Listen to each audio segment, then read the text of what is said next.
నమస్తే, welcome to మా Telangana TV. Dundigal municipal పరిధి మల్లంపేటలో ఎలాంటి నోటీసులు ఇవ్వకుండా పేదలు వేసుకున్న డబ్బాలను మున్సిపల్ అధికారులు కూల్చివేశారు. గత 2 సంవత్సరముల క్రితం మల్లంపేట పల్లవి మోడల్ స్కూల్ ముందు ఖాళీ స్థలంలో తమ జీవనోపాధికై కొంతమంది పేదలు డబ్బాలు వేసుకుని అందులో చిరు వ్యాపారాలు చేసుకుంటూ జీవనం సాగిస్తున్నారు. తమకు ఎలాంటి నోటీసులు ఇవ్వకుండా మున్సిపల్ అధికారులు గురువారం ఉదయం 7 గంటల సమయంలో వచ్చి తమ డబ్బాలను కూల్చివేయడంతో వారి బతుకులు రోడ్డున పడ్డాయి. తమ డబ్బాలు ముందర ఉన్నటువంటి పల్లవి మోడల్ స్కూల్ వారు మున్సిపల్ వారిచే తొలగించారని ఆరోపిస్తున్నారు. 2 సంవత్సరాలు అయిందండి ఇక్కడ ఉండబట్టి. మరి ఇట్లా సడన్ గా తీసేస్తే మేము ఎక్కడ వెళ్ళాలి?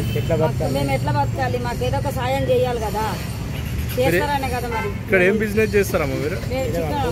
గుడ్డ అమ్ముకుంటామండి, రోడ్డు మీద గుడ్డ అమ్ముకుంటామని సడన్ గా వచ్చి నిన్న వచ్చి తీసేసి అన్ని ఇరగొట్టేసారు. ఏమి పనికి రావు, పొయ్యిలతో సహా అన్ని ఇరగొట్టేశారు. ఇది ఎవరు ఏం చేయరు అనుకుంటున్నారు? ఈ పల్లవి స్కూల్ వాళ్ళే ట్రాఫిక్ చేస్తారు. 3 గంటల దాన్ని మొత్తం ట్రాఫికే ఉంటది ఇక్కడ. ఎవరు గిరాకీ కూడా కాకుండా చేస్తారు వాళ్ళే. ఎవరు లేరు వేరే ఇక్కడ. ఆయన కూడా చనిపోయిండు బస్ కింద పడి, అది కూడా పట్టించుకున్న వాళ్ళు లేరు. ఇప్పుడు మా ఈ సడన్ గా మమ్మల్ని తీసి ఇట్లా తీసేస్తే మేము ఎక్కడ పోవాలి? మాకు ఏదన్నా న్యాయం చేయాలి. చేయకపోతే మేము రోడ్డు మీద పడ్డాము. ఇప్పుడు సామాన్లు అన్ని ఇరిగిపోయినాయి. మాకు ఎవరు ఇస్తారు? అది కావాలి మరి ఇప్పుడు.